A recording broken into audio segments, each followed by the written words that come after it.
Hello students. तो आज की क्लास में हम डिस्कस करने वाले हैं metre bridge and potentiometer. Metre bridge तो अपना काफी ज्यादा इंपॉर्टेंट टॉपिक है।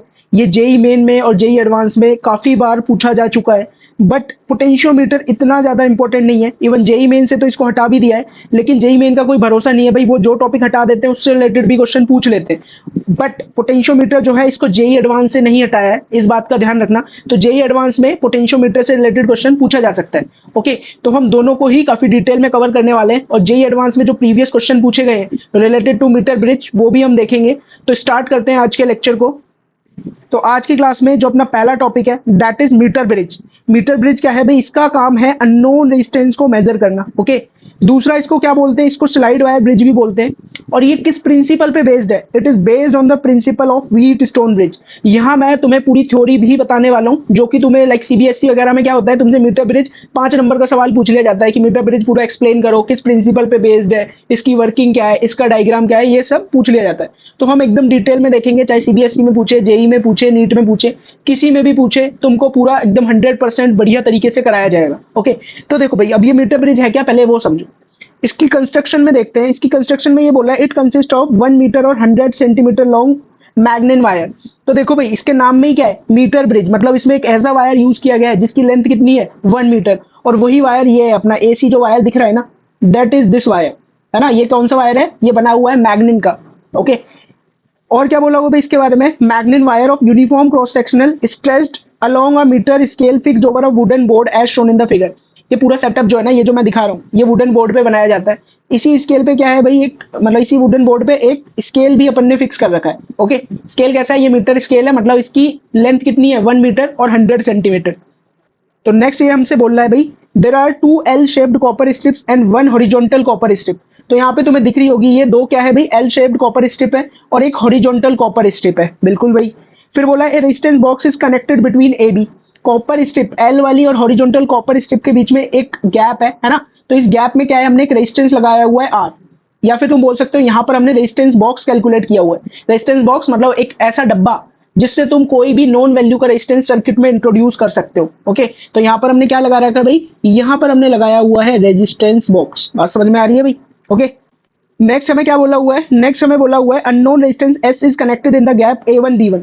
भाई ये जो अननोन रेजिस्टेंस है इसको कनेक्ट किया हुआ है गैप A1 B1 में। ये जो एस जो है अपना, ये क्या है अपना, ये है अननोन रेजिस्टेंस। इसी की वैल्यू हमें क्या करनी है, फाइंड करनी है यूजिंग मीटर ब्रिज। तो बात समझ में आ गई भाई। तो तुम्हें सिस्टम समझ में आया, क्या दे रखा है अपने पास, क्या है, एक वायर है जिसकी लेंथ कितनी है, 100 सेंटीमीटर और 1 मीटर। दो एल शेप्ड कॉपर स्ट्रिप है, एक हॉरिजॉन्टल कॉपर स्ट्रिप है। इनका काम क्या है, कॉन्टेक्ट बनाना between this manganin wire and the resistance box and unknown resistance. और इस पूरे सर्किट को चलाने के लिए ऑब्वियस सी बात है बैटरी की जरूरत पड़ेगी, तो हमने एक बैटरी कनेक्ट करके रखी हुई है यहाँ पे।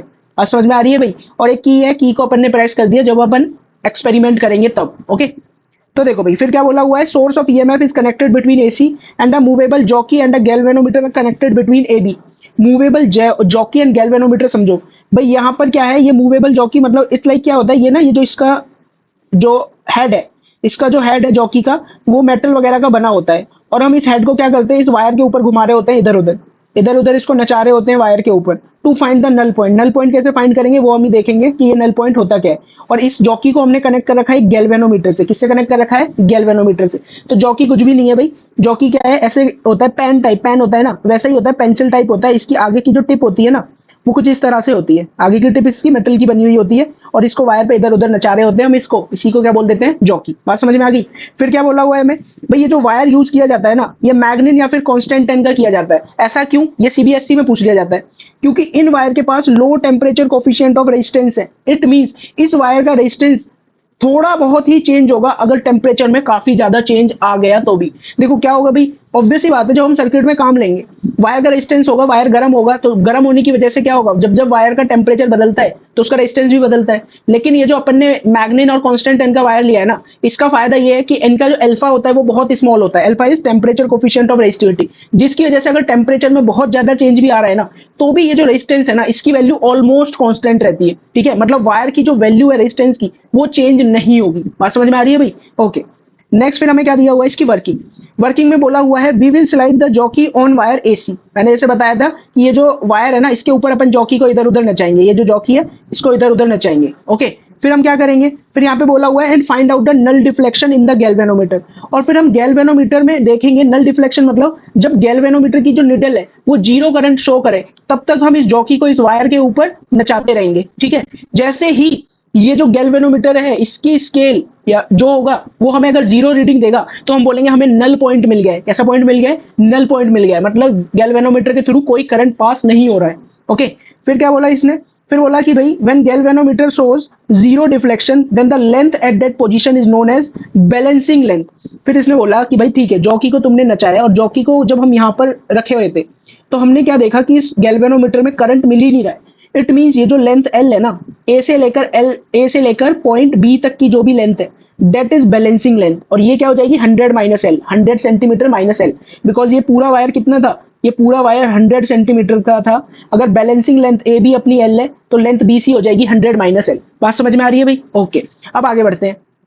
अब देखो भाई, मैंने तुम्हें बोला था कि इस मीटर ब्रिज का वर्किंग प्रिंसिपल है व्हीट स्टोन ब्रिज, तो हमें यह देखना है कि ये जो मीटर ब्रिज का सर्किट है इसमें व्हीट स्टोन ब्रिज कैसे बनेगा। ओके, तो उससे पहले एक बात समझो, उससे पहले बात समझने वाली ये है कि ये जो लैम्डा है, एक टर्म मैं डिफाइन कर रहा हूँ लैम्डा, और लैम्डा को मैं बोल रहा हूँ it is resistance per unit length of the wire, कि वायर की अगर तुम यूनिट लेंथ उठाओगे तो उसका जो रेजिस्टेंस मिलेगा दैट इज लैम्डा। तो लैम्डा क्या है अपना? Resistance per unit length of the wire, है ना। किसका भाई? Resistance per unit length of the wire, ये क्या है अपना? लैम्डा। ओके, तो अब मेरे को ये बताओ, अगर resistance per unit length wire का मैंने लैम्डा बोला है तो ये जो ए बी सेक्शन का वायर है इसका रेजिस्टेंस कितना हो जाएगा भाई? इसका रेजिस्टेंस हो जाएगा resistance per unit length into इसकी लेंथ, है ना। तो मतलब ये जो पी वाला जो रेजिस्टेंस है ए बी के बीच में जो वायर है ना, इसके रेजिस्टेंस को मैं बोल रहा हूँ पी, तो इस पी की वैल्यू क्या हो जाएगी? Lambda into L.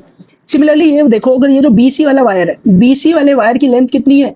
100 minus L, तो इसका रेजिस्टेंस कितना हो जाएगा? इसका रेजिस्टेंस हो जाएगा lambda times of 100 minus L. ये किसकी वैल्यू है? बीसी वायर का जो रेजिस्टेंस उसकी वैल्यू है क्यू, तो क्यू की वैल्यू क्या हो गई? Lambda into 100 minus L.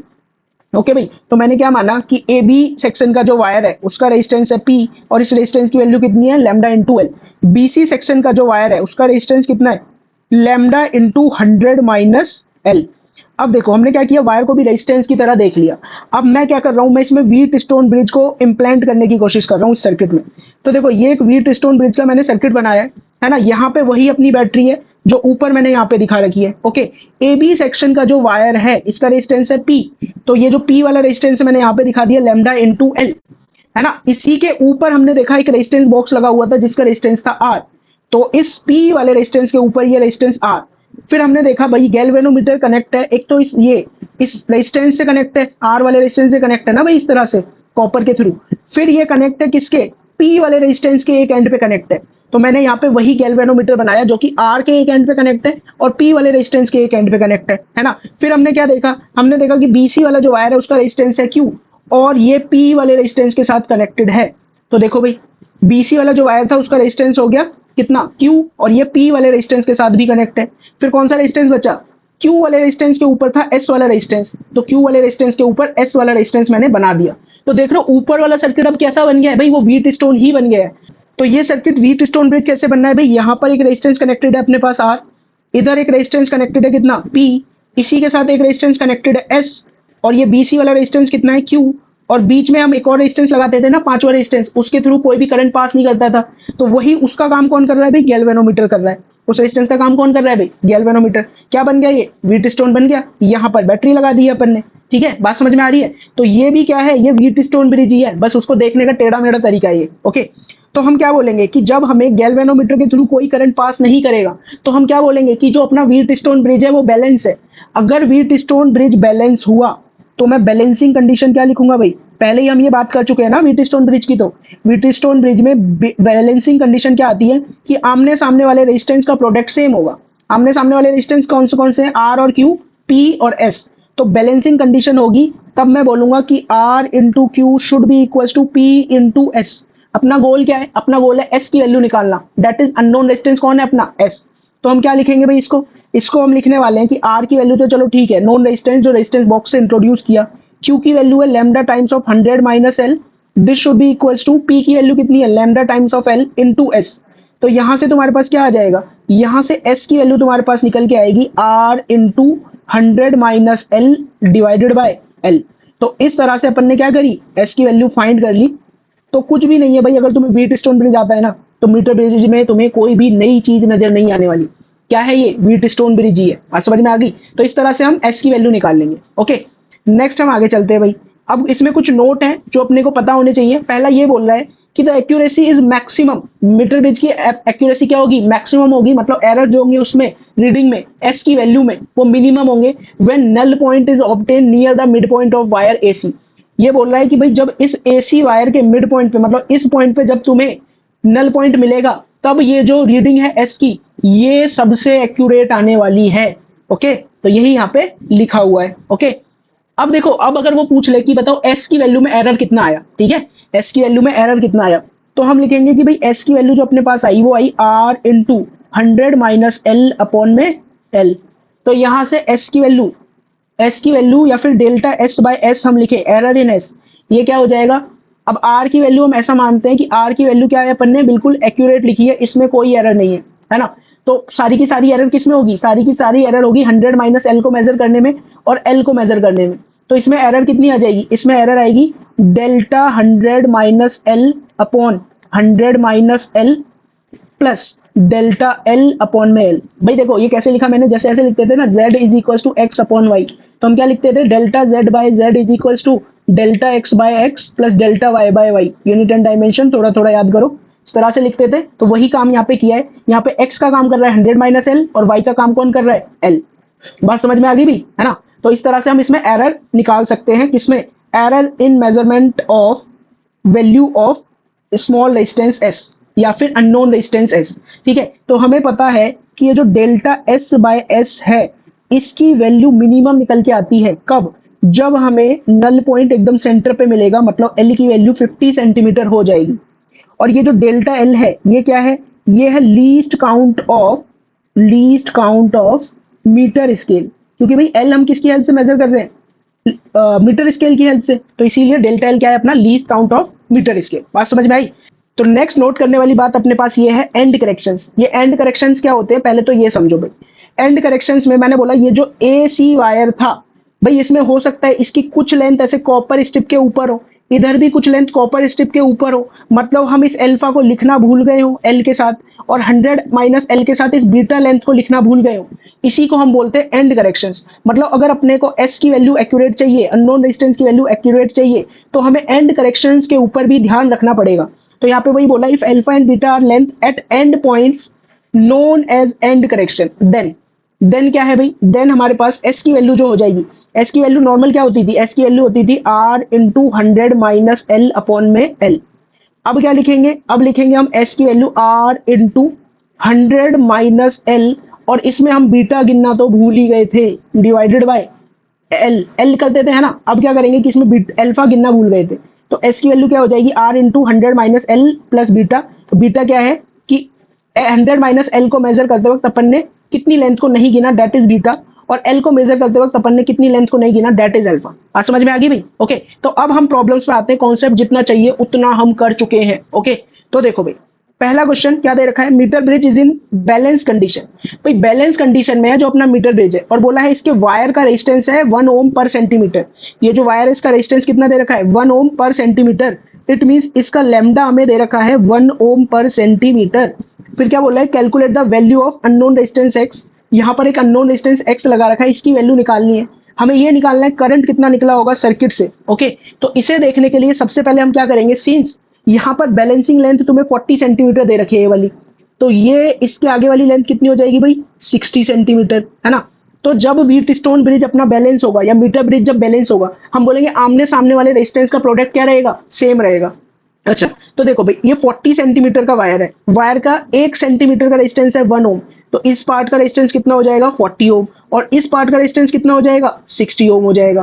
तो देखो यहां से हम क्या बोलेंगे? यहां से बोलेंगे अगर व्हीट स्टोन ब्रिज अपना बैलेंस है, तो आमने सामने वाले resistance that is x into 60 should be equals to 6 into 40। Okay, बात समझ में आ रही है? हमने क्या बोला? अगर सर्किट बैलेंस है तो x multiplied with 60, this should be equals to 6 multiplied with 40। तो यहां से x की वैल्यू कितनी निकल के आई?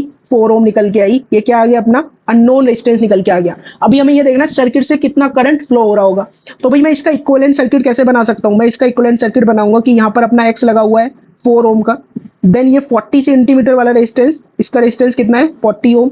ऊपर ये था अपना नॉन रेजिस्टेंस जिसकी वैल्यू 6 ओम दे रखी है, और इधर से जो अपना रेजिस्टेंस था 60 सेंटीमीटर वाले का 60 ओम था। यहाँ पर ही हमने क्या किया, बैटरी कनेक्ट करी हुई है कितने वोल्ट की, 6 वोल्ट की बैटरी कनेक्ट करी हुई है। सिंस गैल्वेनोमीटर से कोई करंट फ्लो नहीं हो रहा तो इस वाले रेजिस्टेंस को हम नहीं बनाने वाले। बात समझ में आ गई भी। तो इसका इक्विवेलेंट रेजिस्टेंस निकालने की कोशिश करें। इसका इक्विवेलेंट रेजिस्टेंस क्या होगा, 6 + 4 10 ओम। 10 ओम पैरेलल में है 100 ओम के साथ। क्या है भाई, 10 ओम पैरेलल है 100 ओम के साथ। तो इसका जो आर इक्विवेलेंट निकल के आएगा वो होगा 10 × 100 डिवाइडेड बाय 10 + 100। तो ये ओवरऑल तुम्हारे पास आ जाएगा 9.09 ओम।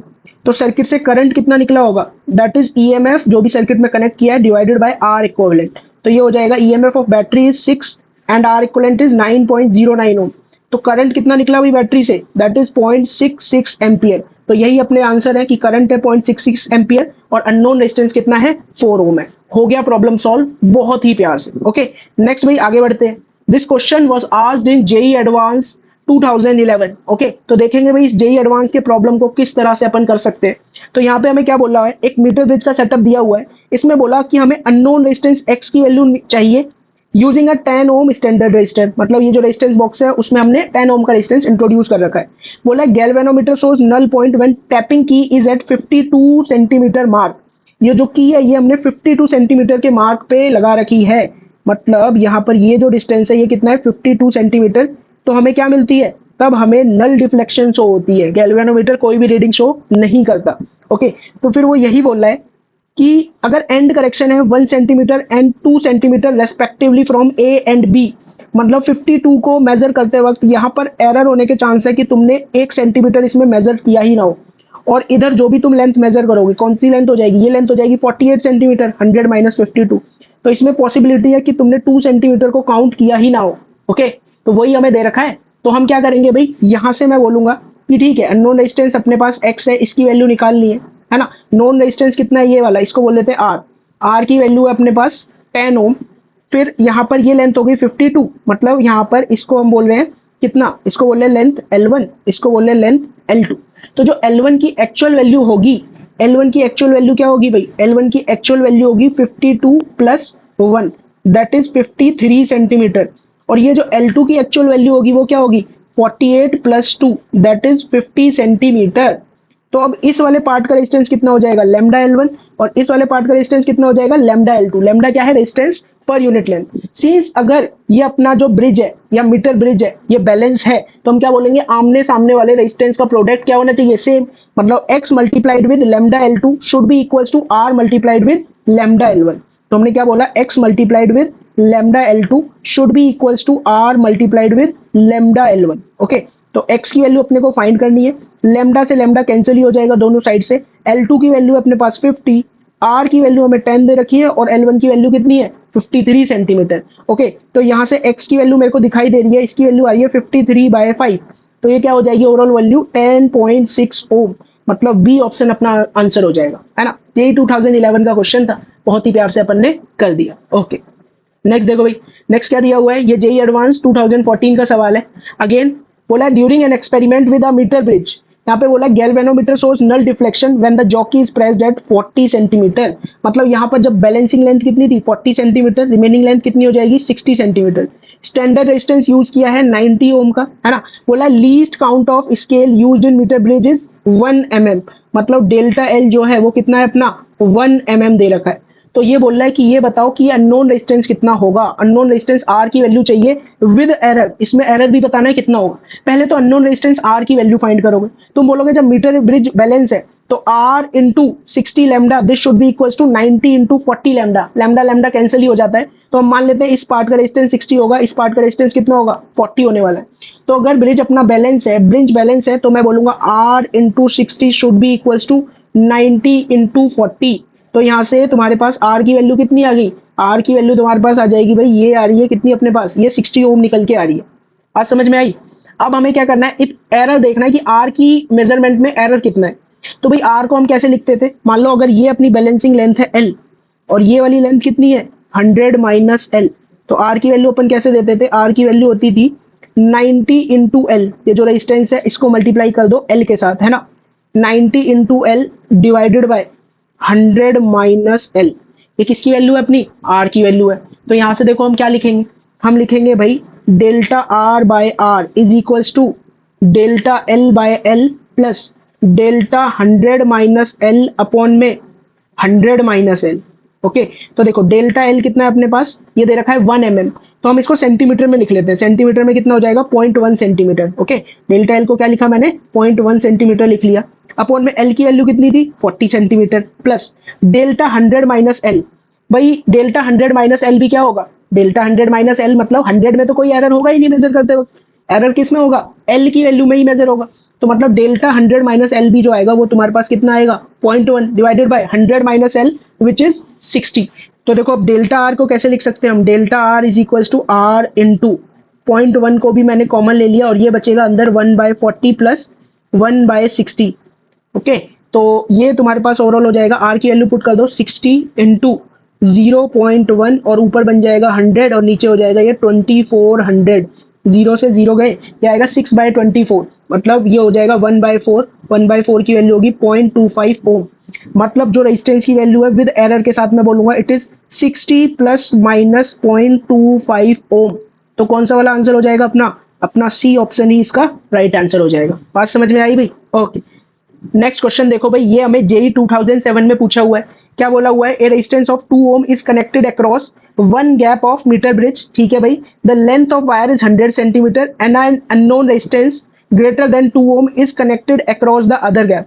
तो देखो यहाँ पे जो सिचुएशन बन रही है वो कुछ इस तरह से बन रही है कि भाई एक रेजिस्टेंस को एक गैप में इंट्रोड्यूस किया जिसकी वैल्यू थी 2 ओम, और दूसरे गैप में हमने एक ऐसा रेजिस्टेंस रखा जिसकी वैल्यू 2 ओम से बड़ी थी, और यही एस की वैल्यू जो है ये अपना अननोन रेजिस्टेंस है और इसकी वैल्यू 2 ओम से बड़ी है। फिर उसने बोला कि when these resistance are interchange the balance point shift by 20 centimetre. पहले भाई पहला केस देखते हैं, जब ये वाला सिचुएशन हमें दी हुई थी, है ना, तो हम यहाँ पर क्या लिख सकते हैं? यहाँ पर देखें तो बैलेंसिंग लेंथ मान लेते हैं अपने को एल पर मिली थी, तो ये लेंथ कितनी हो जाएगी? 100 माइनस एल। तो एक रिलेशन जो अभी हम बना सकते हैं, हम बोलेंगे कि अगर सर्किट अपना बैलेंस है या व्हीटस्टोन ब्रिज अपना बैलेंस है, तो आमने सामने वाले जो रेजिस्टेंस है that is R into 100 minus L, this should be equals to S into L. R की वैल्यू कितनी है? 2 into 100 minus L, this should be equals to S into L. तो यहां से एक रिलेशन तुम्हारे पास ये मिल रहा है कि 2/L is equals to S upon 100 minus L. ये अपनी फर्स्ट इक्वेशन है। ओके, अब नेक्स्ट वाला केस ध्यान से समझना भाई, यहाँ पे बोला है when these resistances are interchange the balance point shift by 20 centimetre. हमने क्या किया? दोनों रेजिस्टेंस की जो पोजीशन थी वो बदल दी, तो हमें सिचुएशन कुछ इस तरह से नजर आएगी जैसे मैंने इस डायग्राम में दिखाया है कि पहले एस वाला रेजिस्टेंस राइट गैप में था, अब लेफ्ट गैप में आ चुका है। पहले आर वाला रेजिस्टेंस लेफ्ट गैप में था, अब आर वाला रेजिस्टेंस जो है वो राइट गैप में आ चुका है। यहाँ पे हमें बोला गया है कि जब हमने इस तरह से रेजिस्टेंस की पोजीशन इंटरचेंज करी तो ये जो बैलेंस पॉइंट है ये शिफ्ट हुआ 20 सेंटीमीटर से। तो हमें ये देखना है कि जॉकी को हमें लेफ्ट ले जाना पड़ेगा 20 सेंटीमीटर या राइट ले जाना पड़ेगा 20 सेंटीमीटर। मैं क्या मान रहा हूँ कि भाई इस वाले पार्ट का रेजिस्टेंस मान लो लेट से P है, इस वाले पार्ट का रेजिस्टेंस मान लो लेट से Q है ना, और S की एक जनरल वैल्यू ले लेते हैं, लेट से S की जनरल वैल्यू 2 से बड़ी है 4 ओम ले लेते हैं फॉर द टाइम भी। तो हम क्या बोलेंगे कि अगर सर्किट बैलेंस होगा तो 4 into Q this should be equals to 2 into P. तो यहाँ से आ जाएगा अपने पास 2Q should be equals to P, मतलब P की वैल्यू बड़ी होगी किससे? P की वैल्यू बड़ी होगी Q से, क्योंकि P is equals to twice of Q। मतलब कौन सा रेजिस्टेंस ज्यादा रहेगा? P वाला रेजिस्टेंस ज्यादा रहेगा। तो कौन सी लेंथ ज्यादा होनी चाहिए? P वाली लेंथ या Q वाली लेंथ? ऑब्वियस सी बात है ये P वाली लेंथ ज्यादा होनी चाहिए। मतलब हमने शिफ्ट किधर करनी पड़ी है अपने को? जो कि हमें शिफ्ट करनी पड़ी है राइट की तरफ, है ना। मतलब अब जो अपनी ये बैलेंसिंग लेंथ होगी इसकी वैल्यू हो जाएगी L प्लस 20, जो पहले L हुआ करती थी, और ये वाली जो लेंथ है ये कितनी हो जाएगी भाई? ये वाली लेंथ हो जाएगी 100 माइनस L प्लस 20। मेरी बात समझ में आ रही है ना। तो ये हो गया अपना रेजिस्टेंस का काम। ओके, अभी हमें ये देखना है कि ये S की वैल्यू होगी क्या, ये तो देख लें। तो हम इस बार क्या लिखेंगे? हम लिखेंगे S into 100 minus L minus 20, this should be equals to R की वैल्यू है 2 इंटू L प्लस 20। तो यहां से देखो क्या आ जाएगा तुम्हारे पास? S into 80 minus L, this is equals to twice of L plus 20। तो यहां से क्या आ रहा है तुम्हारे पास? 2 upon 80 minus L is equals to S upon L plus 20। This is our second equation. Okay, अब हम क्या कर रहे हैं? अब देखो फर्स्ट इक्वेशन हमारे पास क्या थी? 2L over L is equals to S over 100 minus L। Second equation क्या है, 2/80 minus L is equal to S over L plus 20। हम क्या कर रहे हैं, इक्वेशन 1 को हम डिवाइड कर रहे हैं इक्वेशन 2 के साथ। तो देखो हमारे पास क्या मिलेगा, हमारे पास मिलेगा 2/l is equal to 2/80 minus L, this should be equals to S upon 100 minus L upon S upon L plus 20। तो ये तुम्हारे पास आ जाएगा 80 माइनस एल अपॉन में L is equals to L plus 20 over 100 minus L. तो इसको जब तुम पूरा सॉल्व करोगे ये क्वाड्रेटिक बनेगी, और क्वाड्रेटिक को भी सॉल्व करोगे तो एल की वैल्यू तुम्हारे पास आ जाएगी 40 सेंटीमीटर। एल की वैल्यू 40 आते ही तुम इसको किसी भी एक इक्वेशन में पुट कर दो, इसी वाले में सेकंड इक्वेशन में पुट कर लो, है ना। एल की वैल्यू 40 पुट करोगे तो ये हो जाएगा 2/80 माइनस ये कितना हो गया 40, तो ये हो जाएगा 40 is equals to S 40 plus 20, ये हो जाएगा तुम्हारे पास 60। तो एस की वैल्यू तुम्हारे पास क्या आ जा रही है, एस की वैल्यू आ जा रही है 3 ओम। मतलब यहां से हमारे पास एस की वैल्यू कितनी आ गई, 3 ओम आ गई। तो मतलब भाई इस क्वेश्चन में काफी ज्यादा कैलकुलेशन थी और काफी ज्यादा सोचना भी था कि ये जो बैलेंसिंग लेंथ है ये किधर की तरफ शिफ्ट होगी, गैल्वेनोमीटर की जॉकी को किधर ले जाना पड़ेगा। So the final answer is 3 ओम। बात समझ में आए। तो ये काफी अच्छा प्रॉब्लम था related to metre bridge. Okay, अब हम देखते हैं जेई एडवांस 2022 का प्रॉब्लम। ये काफी काफी ज्यादा बढ़िया प्रॉब्लम है। देखो मैंने तुम्हें एक केस कराया था, अगर तुम्हें याद हो तो, कि अपने पास एक ये इस तरह से शेप होती थी, है ना, और इस शेप में इसका ये वाला रेडियस था लेट से ए, और ये बड़ा वाला रेडियस था बी, और इस वायर की लेंथ थी एल, इस वायर की रेसिस्टिविटी थी रो। तो इसका रेजिस्टेंस क्या निकल के आता था, इसका रेजिस्टेंस निकल के आता था rho L upon pi A B. मतलब इस रिजल्ट को डिराइव करना भी एक बहुत ही बड़ी महाभारत है भाई। बट अगर तुम्हें ये रिजल्ट याद है तो इस प्रॉब्लम को तुम बहुत ही प्यार से कर जाओगे। वो किस तरह से वो हम देखने वाले हैं। यहाँ पे बोला है कि भाई दो रेजिस्टेंस है, R1 की वैल्यू दे रखी है हमें x, R1 की वैल्यू x है, R2 की वैल्यू हमें दे रखी है 1 ओम। इनको हमने कनेक्ट कर दिया है through a uniform wire AB। Uniform resistivity है वायर की, जैसा कि हमें दिखा रखा है। बोला है radius of wire is linearly increasing from 0.2 mm at A, 0.2 mm है ए पर, और 1 mm इसकी वैल्यू है कहाँ पर, पॉइंट बी पर। तो बोला गैल्वेनोमीटर तुमने कनेक्ट कर दिया है वायर के सेंटर पे, है ना, मतलब कितने सेंटीमीटर के मार्क पे तुमने इसको कनेक्ट किया है, 50 सेंटीमीटर के मार्क पे। किसको, गैल्वेनोमीटर को जॉकी के थ्रू कनेक्ट किया होगा। बात समझ में आ रही है भाई। ये आगे वाली लेंथ भी कितनी हो जाएगी, 50 सेंटीमीटर। ओके, क्योंकि रॉड की लेंथ कितनी दे रखी है, 1 मीटर। ओके, तो यहाँ से क्या हो जाएगा भाई अपने पास, वो बोला है कि जब हम इस सर्किट को बैटरी के थ्रू कनेक्ट करते हैं तो बोला है एक्स की वैल्यू क्या होगी, इस अननोन रेजिस्टेंस एक्स की वैल्यू क्या होगी, ये हमसे पूछा हुआ है। तो भाई अब इसको कैसे करेंगे हम, इसको करने के लिए तुम्हें क्या करना होगा, सबसे पहले तो ये देखो कि ये जो वायर है, लेट्स से इस वाले पॉइंट को एक नया नाम दे दो, ये वाला पॉइंट है अपना सी। तो ये जो ए और सी के बीच में वायर है इसका कुछ रेजिस्टेंस होगा, और ये जो सी और बी के बीच में वायर है इसका भी कुछ रेजिस्टेंस होगा। पहले इस रेजिस्टेंस की वैल्यू कैलकुलेट करने की कोशिश करो। तो भाई ये जो ए बी वाला वायर है ना, मैं इसी को थोड़ा सा तुम्हें बड़ा करके बना रहा हूँ। इस तरह से हमें ए बी वाला वायर नजर आ रहा है। बात समझ में आ रही है भाई, ए बी वाला वायर इस तरह से अपने को नजर आ रहा है। यहाँ पे बोला है ए पर जो इसका रेडियस है दैट इज 0.2 mm। यहाँ पर रेडियस कितना है इसका, 0.2 mm। और बोला हुआ है यहाँ पर जो रेडियस है वो कितना है, 1 mm। तो मेरे को ये बताओ इस सेंटर पे ये रेडियस कितना रहेगा, ये सेंटर पे जो क्रॉस सेक्शन है इसका रेडियस कितना रहेगा। भाई तुम्हें नजर आ रहा है कि टोटल इंक्रीज कितना हुआ, यहां से यहां जाने में टोटल इंक्रीज कितना हुआ, टोटल इंक्रीज हुआ 0.8 mm का। मतलब आधे लेंथ में कितने का इंक्रीज आएगा, 0.4 mm का। मतलब यहाँ पर रेडियस कितना हो जाएगा, यहाँ पर रेडियस हो जाएगा 0.2 plus 0.4 mm that is 0.6 mm। मतलब यहाँ पर ये जो रेडियस रहेगा ना ये कितना रहेगा, 0.6 mm। अब मेरे को क्या करना है, इसका रेजिस्टेंस लिखना है, इसकी लेंथ कितनी है 50 सेंटीमीटर, और आगे वाली लेंथ भी कितनी है अपने पास 50 सेंटीमीटर। हम क्या बोल रहे हैं कि ये वाला जो है, ये जो फर्स्ट वाला 50 सेंटीमीटर है, इसका रेजिस्टेंस मैं बोल देता हूँ लेट से R3। ये वाला जो रेजिस्टेंस था ये R3 है, इस रेजिस्टेंस को हम बोल रहे हैं R4। तो ये वाला रेजिस्टेंस कितना है भाई, R4। तो R3 की वैल्यू तुम क्या बोलोगे, R3 की वैल्यू तुम बोलोगे सर ये होगी rho L upon pi A B, है ना। रो मान लो रेजिस्टिविटी है, लेंथ कितनी होगी इसकी 50 सेंटीमीटर, अपॉन में पाई, ठीक है। ए क्या था भाई, ए था ये छोटा वाला रेडियस और बी था ये बड़ा वाला रेडियस। तो ये हो जाएगा पाई 0.2 इंटू 0.6, पाई 0.2 इंटू 0.6, है ना। ऐसी R4 की वैल्यू क्या लिखोगे, ये लिखोगे रो एल, इसकी लेंथ भी कितनी है 50 centimetre, upon pi A B. Pi A की वैल्यू कितनी हो जाएगी, इसके लिए होगा 0.6 mm, और बी की वैल्यू हो जाएगी 1 mm। ओके, तो लिखोगे पाई 0.6 इंटू 1 mm। अब एक काम करो, R3 R4 का रेशियो निकालो।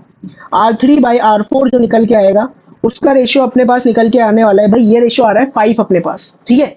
तो अब देखो, अब क्या करेंगे, यहाँ पर हमें व्हीट स्टोन ब्रिज नजर आ रहा है। अगर सर्किट अपना बैलेंस है तो हम बोलेंगे R1 into R4 should be equal to R2 into R3। क्या बोला भाई मैंने बोला अगर बैलेंसिंग कंडीशन सेटिस्फाई हो रही है तो R1 इंटू R4 ये इसकी वैल्यू बराबर आएगी R2 इंटू R3 के। R1 इंटू R4 तो ये हो जाएगा X इंटू R4 की वैल्यू, ठीक है, नहीं पता लेकिन हमें रेशियो पता है R3 R4 का। R2 की वैल्यू कितनी है 1 इंटू R3, तो X की वैल्यू आ रही है भाई R3/R4, और हमने R3 और R4 का रेशियो क्या था 5 था, तो यहाँ से X की वैल्यू कितनी आ गई 5 आ गई, हो गया अपना प्रॉब्लम सॉल्व। तो ये भाई बहुत ही बढ़िया सवाल था। पहली बात, तुम्हें ये फॉर्मूला पता होना चाहिए। अगर ये फॉर्मूला तुम्हें नहीं पता तो तुम्हें इंटीग्रेशन से जाना पड़ेगा और हालत खराब हो जाएगी। इसी क्वेश्चन को करने के लिए कम से कम 10 मिनट लग जाएंगे। इस क्वेश्चन की डिमांड ये थी कि ये फॉर्मूला बच्चे को पता है या नहीं पता, वो बस यही चेक करना चाह रहे थे। बात समझ में आ गई भाई, ठीक है। तो अब हम आगे मूव करेंगे पोटेंशियोमीटर पे। तो बच्चों नेक्स्ट टॉपिक है अपने पास पोटेंशियोमीटर। पोटेंशियोमीटर एक आइडियल वोल्ट मीटर की तरह काम करता है। मतलब ये क्या मेजर करेगा, ये मेजर करेगा पोटेंशियल डिफरेंस और ईएमएफ। भाई जब अपने पास पोटेंशियल डिफरेंस मेजर करने के लिए पहले से वोल्ट मीटर अवेलेबल है तो ये पोटेंशियोमीटर क्यों यूज कर रहे हैं, इसका यूज हम इसीलिए कर रहे हैं क्योंकि पोटेंशियोमीटर काफी एक्यूरेट होता है वोल्ट मीटर से। बट जनरली हम प्रेफर करते हैं कि वोल्ट मीटर ही यूज किया जाए क्योंकि वोल्ट मीटर का साइज काफी कम होता है as compare to the size of potentiometer. तो इसीलिए अपने लिए कन्वीनियंट हो जाता है वोल्ट मीटर को यूज करना ओवर द पोटेंशियोमीटर।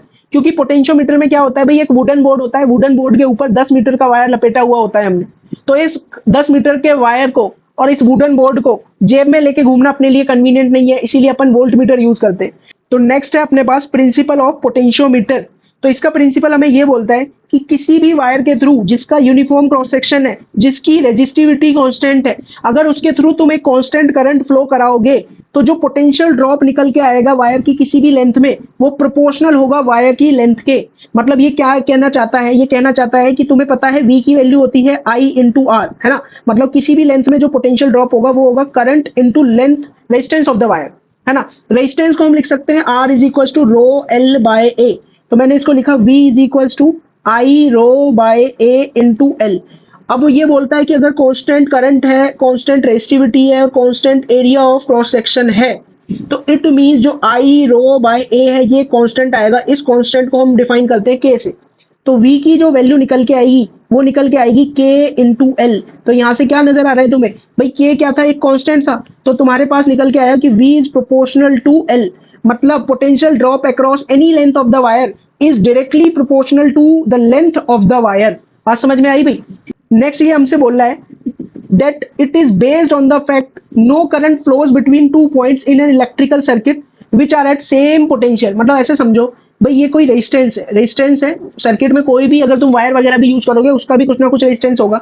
इसमें 2 पॉइंट माने, एक है A पॉइंट, एक है B पॉइंट। अगर दोनों ही V वोल्ट पर है तो इस वायर के थ्रू करंट क्या होगा, 0 होगा। वही बात यहाँ पर इस पॉइंट में लिखी हुई है, ओके। फिर हम एक टर्म डिफाइन करते हैं पोटेंशियल ग्रेडियंट। पोटेंशियल ग्रेडियंट को क्या बोला गया, तो इसको बोला गया it is the potential drop per unit length of the potentiometer wire.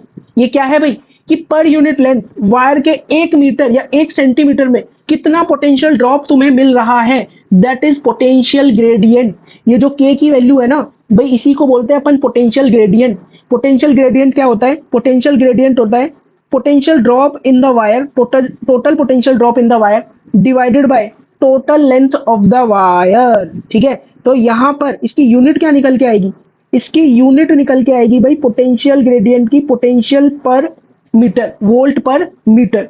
अगर कोई तुमसे पूछे कि वायर में कितना पोटेंशियल ड्रॉप होगा, मतलब कोई V वायर की वैल्यू पूछे तो तुम बोलोगे कि वायर में जो करंट है मल्टीप्लाइड विद वायर का जो भी रेजिस्टेंस है, ये क्या हो जाएगा potential drop in the wire. ये हमें हेल्प करेगा पोटेंशियल ग्रेडियंट लिखने में। तो इस पोटेंशियल ग्रेडियंट को एक बार समझने की कोशिश करो भाई। यहाँ पे हमें सर्किट दे रखा है, सर्किट में बोला है कि 10 वोल्ट की बैटरी कनेक्टेड है और इस वायर की लेंथ दे रखी है 5 मीटर और इस वायर का कुछ ना कुछ रेजिस्टेंस होगा, ठीक है। तो देखो ऐसे देखो कि यहाँ का पोटेंशियल कितना आएगा। लेट्स से अगर इस पॉइंट का पोटेंशियल मैं बोल रहा हूँ 0 वोल्ट, तो इस पॉइंट का पोटेंशियल कितना हो जाएगा 10 वोल्ट हो जाएगा। तो यहाँ पर वायर में पोटेंशियल ड्रॉप कितना होगा, दैट इज K की वैल्यू। भाई वायर में टोटल पोटेंशियल ड्रॉप आया 10 का और कितनी लेंथ में 5 मीटर में, तो यहाँ का पोटेंशियल ग्रेडियंट आया 2 वोल्ट पर मीटर। इट मीन्स जैसे मान लो यहाँ पर मैं डिफाइन कर रहा हूँ, इसको बोल रहा हूँ मैं 0 मीटर, वायर को मैंने 5 टुकड़ों में तोड़ दिया है, 0 metre, 1 metre, 2 metre, 3 metre, 4 metre और 5 मीटर। भाई पोटेंशियल ग्रेडियंट आया 2 वोल्ट पर मीटर, कि जैसे ही मैं 1 मीटर आगे बढ़ूंगा तो मेरा जो पोटेंशियल है वो ड्रॉप हो जाएगा 2 वोल्ट से। यहाँ का पोटेंशियल था 10 वोल्ट। तो इधर अगर हम देखेंगे, किधर देखेंगे, इधर देखेंगे, तो हम नजर आएगा कि हम 1 मीटर आगे बढ़ चुके हैं, तो पोटेंशियल 2 वोल्ट से घट जाएगा।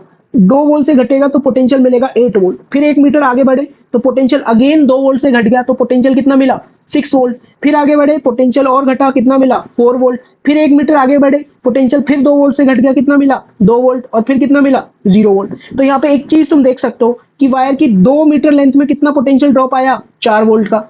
4 मीटर की लेंथ में पोटेंशियल ड्रॉप कितना आया, 8 वोल्ट का। मतलब जितनी लेंथ लूंगा उतना ही पोटेंशियल ड्रॉप आएगा। ठीक है, मतलब पोटेंशियल ड्रॉप प्रोपोर्शनल है किसके, लेंथ के। वही बात तो मैंने यहाँ पे बोली थी भाई, बात समझ में आ गई।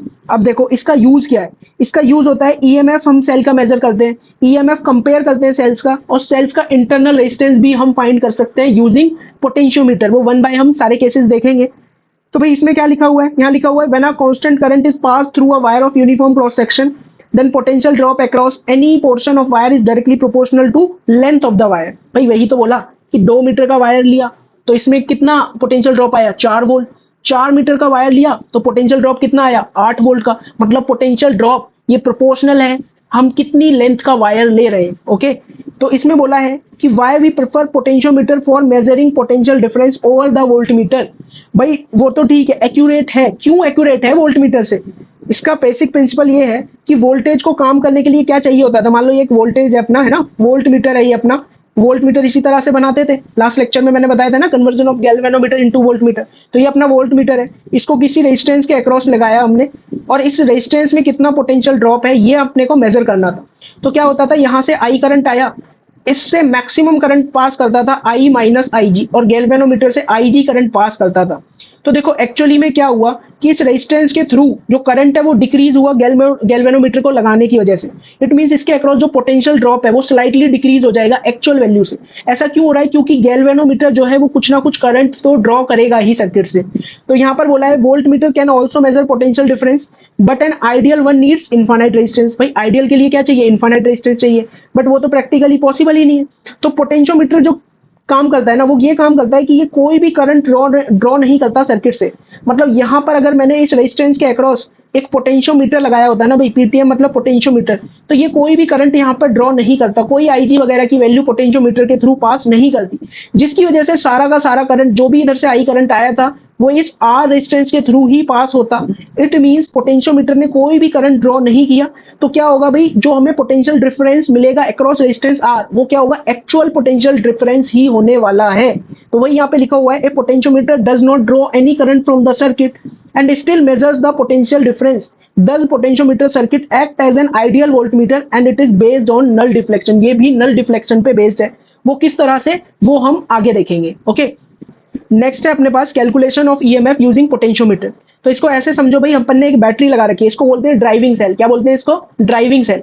यहाँ पर हमने वो सेल लगा रखा है जिसका ईएमएफ अपने को मेजर करना है, और एक गैल्वेनोमीटर लगा रखा है, एक जॉकी है अपने पास। पोटेंशियोमीटर का जो वायर है उसकी लेंथ है एल। अच्छा, अगर मैं बोलूं बैटरी का ये वाला वोल्ट पॉइंट जो है वो 0 वोल्ट पर है, तो ये ए पॉइंट भी क्या होगा, 0 वोल्ट पे रहेगा। ये वाला पॉइंट कितने वोल्ट पे आ जाएगा, वी वोल्ट पे। और ये जो बी वाला पॉइंट है ये कितने वोल्ट पे आ जाएगा, ये भी वी वोल्ट पे आ जाएगा। ये जो पोटेंशियोमीटर का वायर है इसका कुछ ना कुछ रेजिस्टेंस है, तो इसमें कुछ ना कुछ पोटेंशियल ड्रॉप आएगा, और वो पोटेंशियल ड्रॉप कितना आ रहा है, वी वोल्ट आ रहा है। ओके, तो यहाँ पर हम देखेंगे कि इसमें जो पोटेंशियल ड्रॉप है वो बढ़ता जाएगा फ्रॉम 0 टू वी। जिस तरह से हम लेंथ लेते जाएंगे, हो सकता है इस पॉइंट पे हमें पोटेंशियल मिले V1, इस पॉइंट पे पोटेंशियल मिले V2, P पॉइंट पे पोटेंशियल मिले V3, P और फिर इस पॉइंट पे पोटेंशियल मिले V4। तो जो V4 की वैल्यू है वो डिपेंड करेगी ये लेंथ कितनी हमने ली है। V3 की वैल्यू डिपेंड करेगी ये वाली लेंथ कितनी है ना, क्योंकि पोटेंशियल ड्रॉप डिपेंड करता है लेंथ ऑफ द वायर पे। मतलब V4 की वैल्यू बड़ी होगी V3 से, V3 की वैल्यू बड़ी होगी V2 से, और V2 की वैल्यू बड़ी होगी V1 से। तो इसके लिए हम क्या करते हैं, इसमें एक टर्म डिफाइन करते हैं, पोटेंशियल ग्रेडियंट। पोटेंशियल ग्रेडियंट क्या होता है, potential drop in the wire which is V divided by length in the wire, length of the wire which is L। Okay, फिर हमने क्या किया, हमने एक गैल्वेनोमीटर लगा लिया भाई, एक गैल्वेनोमीटर लगाया, और ये सेल लगा ही रखा था। हमने क्या देखा कि भाई इस पे हम जॉकी को स्लाइड कर रहे थे इस वायर ए बी के ऊपर, और पी पॉइंट ऐसा पॉइंट था जब इसने कैसी डिफ्लेक्शन शो करी, इसने कोई डिफ्लेक्शन ही शो नहीं करी, नल डिफ्लेक्शन शो करी। तो मैं यहां से ये समझ जाऊंगा कि भाई जितना इस एपी के अक्रॉस, एपी वायर के अक्रॉस पोटेंशियल है, उतना ही पोटेंशियल इस नीचे वाले सर्किट में है। और सिंस नीचे वाले सर्किट में कोई करंट फ्लो हो नहीं रहा है क्योंकि गैल्वेनोमीटर ने नल डिफ्लेक्शन दी, मतलब नीचे वाले सर्किट में इन दोनों पॉइंट के अक्रॉस पोटेंशियल ड्रॉप क्या होगा, ईएमएफ के बराबर होगा। मतलब यहां पर मैं बोल सकता हूं ईएमएफ की वैल्यू किसके बराबर होगी, जितना कि इस L1 लेंथ के वायर में पोटेंशियल ड्रॉप है। ईएमएफ की वैल्यू किसके बराबर होगी, जितना की पोटेंशियल ड्रॉप इस L1 लेंथ के वायर में। भाई ऐसे समझो, बैटरी का वोल्ट था 3 वोल्ट, बैटरी का ईएमएफ था 3 वोल्ट, है ना। ये वाला पॉइंट 0 पर है, मान लो पी वाला पॉइंट भी आ गया 3 वोल्ट पे, तो तुम क्या देखोगे कि इस पॉइंट पे पोटेंशियल क्या है, इस पॉइंट पे बैटरी के अकॉर्डिंग पोटेंशियल है 3 वोल्ट, क्योंकि उस टाइम पे इस गैल्वेनोमीटर में कोई करंट ही फ्लो नहीं करेगा। भाई ये बताओ गैल्वेनोमीटर में करंट क्यों फ्लो करेगा, ये वाला पॉइंट है अपना पी, और इस वाले पॉइंट को मैं बोल रहा हूँ लेट से कुछ भी बोल देते हैं, इसको डी पॉइंट बोल दे रहे हैं। क्या डी से पी कोई करंट जाएगा, क्योंकि डी से पी में पोटेंशियल डिफरेंस तो मिल ही नहीं रहा है करंट को, तो वो डी से पी क्यों फॉलो करेगा, फ्लो ही नहीं करेगा करंट। ठीक है, तो हमें क्या देखने को मिलेगा कि जितना एपी लेंथ में पोटेंशियल ड्रॉप है, उतना ही पोटेंशियल ड्रॉप इस नीचे वाले सर्किट में होगा। बात समझ में आ रही है। और इस एपी लेंथ में पोटेंशियल ड्रॉप कितना होगा, वो होगा के इंटू L1, और इस नीचे पोटेंशियल ड्रॉप कितना था, ईएमएफ के बराबर। मतलब ईएमएफ की वैल्यू किसके बराबर आएगी अगर नल डिफ्लेक्शन मिल रहा है, के L1 के बराबर आएगी। मेरी बात समझ में आ रही है भाई। तो यहां पर यही सारी बातें मैंने नोट कर दी। क्या लिखा मैंने, लिखा if galvanometer shows null deflection, तो हम क्या समझ गए, डेट करंट थ्रू गैल्वेनोमीटर और करंट थ्रू द नीचे वाला सर्किट इज जीरो, है ना। करंट थ्रू नीचे वाला सर्किट इज जीरो। तो इसका मतलब हम ये समझे कि पोटेंशियल अक्रॉस एपी, जो एपी के अक्रॉस पोटेंशियल है, वही पोटेंशियल लोअर सर्किट के अक्रॉस है। और लोअर सर्किट का पोटेंशियल कितना है, ईएमएफ ई के बराबर। हमें पता था के की वैल्यू है वी बाई एल, तो ईएमएफ की वैल्यू क्या मिल गई, ईएमएफ की वैल्यू मिली जितना इस एपी वायर में पोटेंशियल डिफरेंस है, और वो है कितना, के इंटू L1। आज समझ में आ गई। तो ईएमएफ कैसे मेजर करेंगे, ईएमएफ कुछ इस तरह से अपन मेजर करेंगे जैसा कि ऊपर मैंने तुम्हें पूरा एक्सप्लेन किया है। ईएमएफ कितना हो जाएगा, potential gradient into L1। Okay, लेकिन इसमें कुछ बातें तुम्हें ध्यान रखनी होती है। वो बातें क्या क्या है, that EMF of the driving cell should be greater than the EMF of the cell to be measured। मतलब ये जो ड्राइविंग सेल है ना, इसका EMF E की वैल्यू से बड़ा होना चाहिए। ऐसा क्यों, मान लो ये जो अगर EMF अपना है 10 वोल्ट है, EMF मैंने बोला अगर तुम्हारे पास है 10 वोल्ट, और इस सेल का पोटेंशियल डिफरेंस है तुम्हारे पास 5 वोल्ट, ड्राइविंग सेल का पोटेंशियल कितना है 5 वोल्ट, तो मैं यहाँ पर देखने को मिलेगा 0 वोल्ट, यहाँ पर देखने को मिलेगा 5 वोल्ट। तो भाई तुम जॉकी को 0 से स्लाइड करते हुए इधर बी एंड तक भी ले जाओगे ना, तो भी पोटेंशियल डिफरेंस तुम्हें 10 वोल्ट के बराबर मिलने ही नहीं वाला। मतलब ए से लेकर बी तक जॉकी को स्लाइड कर लो, कहीं भी पोटेंशियल 10 वोल्ट नहीं मिलेगा। मतलब कोई भी ऐसी कंडीशन नहीं आएगी जब गैल्वेनोमीटर के थ्रू करंट फ्लो होना बंद हो जाए। करंट फ्लो होना बंद तभी होगा गैल्वेनोमीटर के थ्रू जब तुम्हें कोई भी पी पॉइंट पर 10 वोल्ट पोटेंशियल मिलता। बट इस वायर में, ए बी वायर में पोटेंशियल ड्रॉप ही कितना देखने को मिल रहा है, 5 वोल्ट का। इसका ईएमएफ कितना है, 10 वोल्ट। तो भाई बैलेंसिंग लेंथ तुम्हें मिलेगी ही नहीं इस केस में। तो इसीलिए हमेशा ड्राइविंग सेल का जो ईएमएफ है, वो इस सेल जिसका ईएमएफ हमें फाइंड करना है, इसके पोटेंशियल से बड़ा होना चाहिए। ठीक है, फिर क्या बोला हुआ है, polarity of cells, negative of cell whose EMF has to be measured should be connected with negative of the deriving cell। जैसे यहाँ पे देखो भाई, दोनों सेल का मैंने नेगेटिव नेगेटिव कनेक्ट करा हुआ है। अगर ऐसा होता, मान लो इसका पॉजिटिव कनेक्ट होता, इस तरह से पॉजिटिव वाला कनेक्ट होता ड्राइविंग सेल से, और इसका ईएमएफ मान लो 4 वोल्ट है और इसका ईएमएफ है 10 वोल्ट, तो तुम क्या देखते, इस पॉइंट पे, बी पॉइंट पे पोटेंशियल कितना हो जाता 10 वोल्ट, ए पॉइंट पे पोटेंशियल कितना हो जाता 0 वोल्ट। तो यहां पर मैं पोटेंशियल देखता तो ये पोटेंशियल कितना होता 0, इस पॉइंट पे पोटेंशियल कितना होता -4। अच्छा, गैल्वेनोमीटर तुम्हें नल डिफ्लेक्शन कब देता, जब किसी भी पी पॉइंट पे पोटेंशियल ड्रॉप -4 आए। बट यहाँ ए बी वायर में तो पोटेंशियल जो है वो 0 से 10 जा रहा है, -4 तो मिलेगा ही नहीं। मतलब नल डिफ्लेक्शन तो कभी मिल ही नहीं पाएगी इस केस में। तो इसीलिए बोला गया है कि दोनों सेल्स का या तो नेगेटिव नेगेटिव कनेक्ट करो या दोनों का पॉजिटिव पॉजिटिव कनेक्ट करो। तो पोलैरिटी का भी बहुत खास ध्यान रखना होता है while using the potentiometer. Next है अपने पास सेंसिटिविटी ऑफ पोटेंशियोमीटर। तो पोटेंशियोमीटर की सेंसिटिविटी को कैसे डिफाइन किया है भाई, इसमें बोला हुआ है lesser the value of potential gradient greater is the sensitivity. मतलब जितना कम के की वैल्यू उतना ही बढ़िया तुम्हारा पोटेंशियोमीटर होगा। और के की वैल्यू को तुम कैसे घटा सकते हो भाई, के की वैल्यू होती है V/L, है ना, होती है नहीं होती। तो पहला तरीका है कि L की वैल्यू बढ़ा दो तो K घट जाएगा, तो वही वो लिखा हुआ है by increasing the length of potentiometer wire. दूसरा क्या बोला है, by increasing resistance that is connected in series with the main cell. मतलब दूसरा तरीका ये है K = V/L, जो V है पोटेंशियल ड्रॉप है वायर में, उसकी वैल्यू को तुम घटा दो। और वो कैसे घटेगी भाई, वो इस तरह से घटेगी कि ये जो सर्किट है, अगर मैं इसमें एक रेजिस्टेंस इंट्रोड्यूस कर दूं तो ओवरऑल अब ये जो V की वैल्यू है वो V1 डिवाइड होगा इस रेजिस्टेंस में, V2 डिवाइड होगा वायर में। ओके, तो ओवरऑल पोटेंशियल जो वायर में वो घट जाएगा।